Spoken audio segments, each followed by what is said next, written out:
जय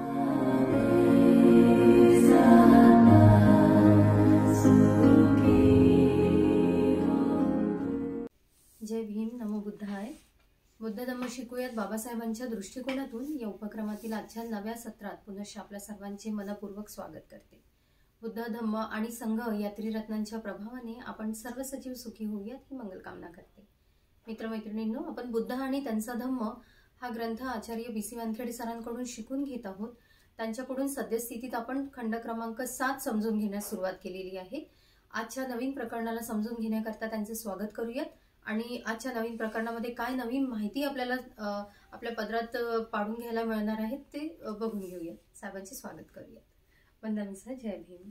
जय भीम. स्वागत आहे सर आपल्या नवीन प्रकरणामध्ये. सर, याच्या पूर्वीचं आपण प्रकरण बघितलं होतं की तथागतांनी धम्म प्रचारासाठी कुठल्या कुठल्या केंद्र बनवले आणि तिथे त्यांनी भेटी दिल्या जास्तीत जास्त वेळेस. आता त्यानंतरचं हे प्रकरण आहे त्यांनी भेट दिलेली स्थाने, म्हणजे जे आता आपण बघून घेतलेले आहे याच्या पूर्वीचं प्रकरण सुद्धा, आणि त्याबद्दलचीच अशी डिटेल मध्ये सविस्तररित्या अशी त्यांनी माहिती दिलेली असेल कदाचित. कुठे कुठे त्यांनी भेटी दिलेल्या आहेत त्यांच्या नावासहित या प्रकरणामध्ये बाबासाहेबांनी माहिती टाकलेली आहे. कसं आहे प्रकरण आपल्याला समजून सांगावं आपण ही विनंती करते. यामध्ये अत्यंत छोटे छोटे छोटे छोटे जेवढे काही आहे, म्हणजे तसे तर आपण पाहिले तर 5 जे ठिकाण आहे बुद्धांचे, ते 5 ठिकाण फारच महत्वाचे दिलेले आहे. 5 ठिकाण कोणते? श्रावस्ती राजगृह, कपिलवस्तू, वैशाली आणि कम्मासधम्म, हे 5 स्थळ. हे 5 आपण डोक्यात घालूनच घ्यावे. हे मुख्य स्थळ म्हणजे वैशालीला जवळपास 75 वेळा, श्रावस्तीला जर 75 वेळा, राजगृहाला 24 वेळा, मग कपिलवस्तूला 6 वेळा आणि कम्मासधम्मला देखील 6 वेळा, 4 वेळा आणि वैशालीला 6 वेळा. हे त्यांनी मुख्य स्थळ त्यांचे. आता ते चालत असताना तिथे कुठे कुठे मुक्काम केलं त्यांनी.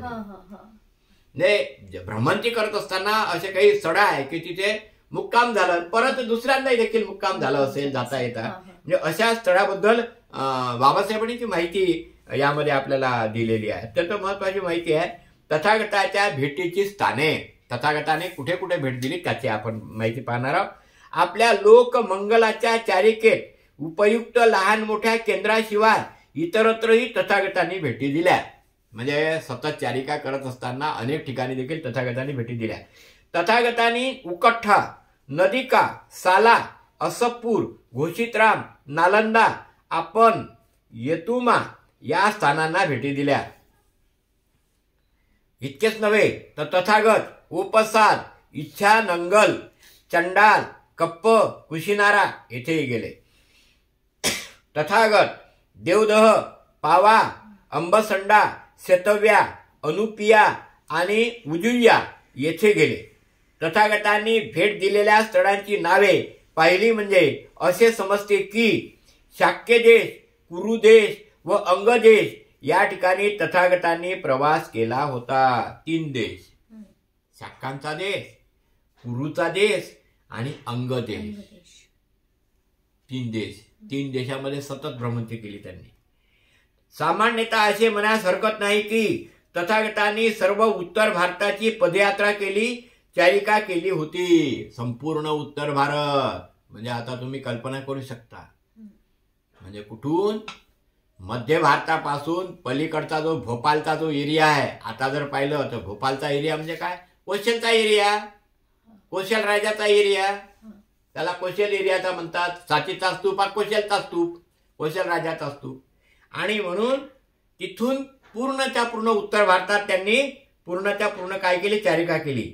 या स्थानाची संख्या जरी कमी वाटते पण त्याचे अंतर, त्याच्यामध्ये अंतर किती आहे?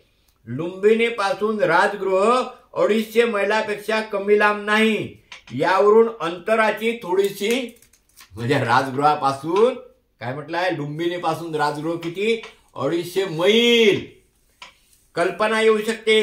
ही सर्व चारिका तथागतांनी पायी केली. बुद्धांनी बैलगाडीचा सुद्धा उपयोग केला नाही. कोणत्याही बैलगाडीवर तथागत बसले नाही.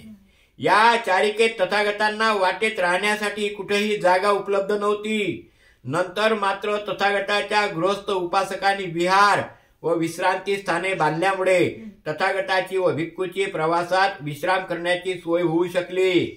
बहुधा तथागत बुद्ध रस्त्यालगतच्या वृक्षाच्या छायेत राहत असत.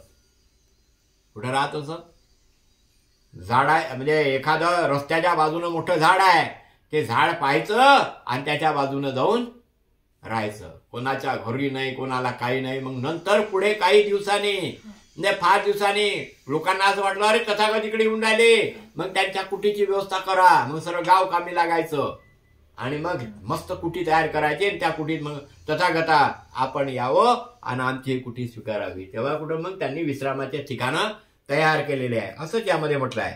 तथागताचा संदेश स्वीकारण्यात जे गृहणशील होते व प्रश्नाचे त्याचे संदेह व अडचणीचे निवारण करीत, ते जे तथागतांना विरोध करण्यास उद्युक्त झाले होते त्यांच्याशी वादविवाद संवाद करून उत्तर देत व जे अजान बालकाप्रमाणे मार्गदर्शनासाठी येत त्यांना सन्मार्ग दाखवीत. तथागत बुद्धाची एका स्थळापासून दुसऱ्या स्थळापर्यंत, एका गावापासून दुसऱ्या गावापर्यंत चालुका चालू राही. बुद्ध हे या गावापासून त्या गावापर्यंत म्हणजे चालत राहायचे आणि चालिका करत राहायचे. आणि मग कोणी वैरी येवो, समर्थक येवो, ऐकण्यासाठी येवो, त्याला त्याच्या प्रश्नाचे उत्तर देत राहायचे. तथागत बुद्ध जाणून होते की जे लोक तथागताचा उपदेश ऐकण्यास येत आहेत ते सर्वच बुद्धिवान नव्हते, तसेच निर्विकल्प मनोवृत्तीचे नव्हते किंवा पूर्वग्रह नाहीत असेही नव्हते. तथागताने आपल्या भिक्खूंना सूचना दिली होती की श्रोतृवर्ग 3 प्रकारचा असू शकतो. ज्या अज्ञानी मूर्खाला काही दिसू शकत नाही, तो पुन्हा पुन्हा भिक्खूकडे जातो. त्याचे प्रवचन आदी मध्य अंत असे संपूर्ण ऐकतो, पण त्याला काहीच उमजत नाही, त्याला बुद्धी मुळीच नसते. याहून चांगला म्हणजे जो मन एकाग्र करू शकत नाही असा, तो पुन्हा पुन्हा भिक्खूकडे जातो. त्यांचे प्रवचन आधी मध्य अंत असे संपूर्ण ऐकतो आणि तसे करीत असताना त्याला ते सर्व समजतेही, पण तिथून उठल्यावर मात्र काहीच त्याला लक्षात राहत नाही, त्याचे मन कोरे असते. हा दुसरा व्यक्ती.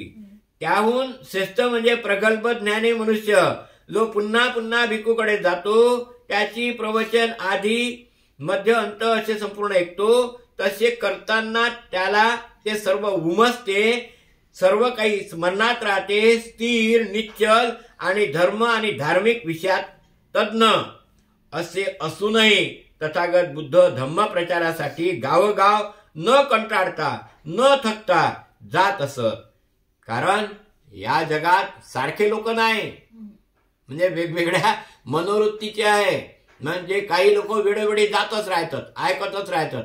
आम्हाला तर चांगला अनुभव आलाय त्याचा. कसा अनुभव आला की खूप वेळा येतात ऐकतात, खूप वेळा येतात ऐकतात आणि मग म्हणते काही ते समजलंच नाही म्हणते.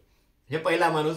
दुसरा येतो ऐकतो आणि मग इथून गेला की पार विसरून जातो, त्याला काही समजत नाही. तिसरा असा की त्यानं एकदा ऐकलं की तो डायरेक्ट स्मरणात ठेवतो, म्हणजे मन चित्त लावून एकाग्र करून तो संपूर्ण ऐकतो. उदाहरण द्यायचं झाल्यास, समजा आता पाण्यावर आपण लाईन फाडली तर काय होते? पटकन मिटते, पटकन मिटते. मातीवर जर आपण लाईन फाडली, माती आहे, तर दिवसभरात मिटते. ढोरं वासरं माणसं जाणं येणं तर दिवसभरात मिटून जाते. आणि समजा एका गोट्यावर छन्नी आणि हातोडीनं लाईन मारली तर मिटते काय? असंच काहीच आहे.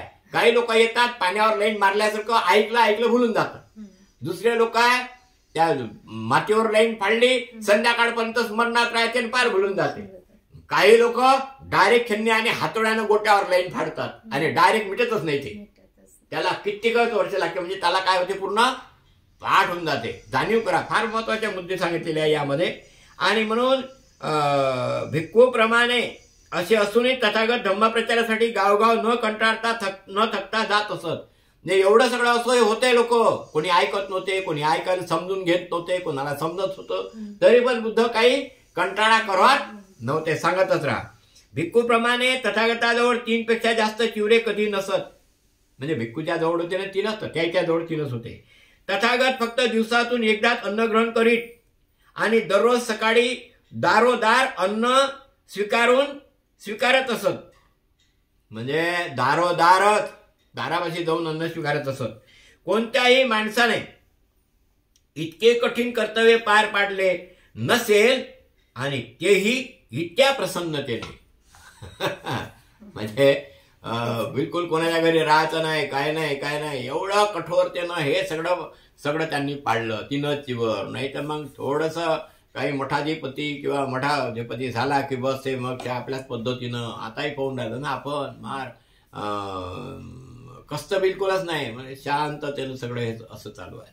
तेव्हा तथागतांनी भयंकर कष्ट उपसले आपल्या जीवनामध्ये. पायात न चप्पल टाकता सतत भ्रमंती करत राहिले आणि दारोदार चारिका करूनच ते जेवले, चालतच राहिले. झाडाखाली थांबले आणि जिथं भेटलं तिथं जेवले, नाही भेटलं तिथं पुढे सरकले.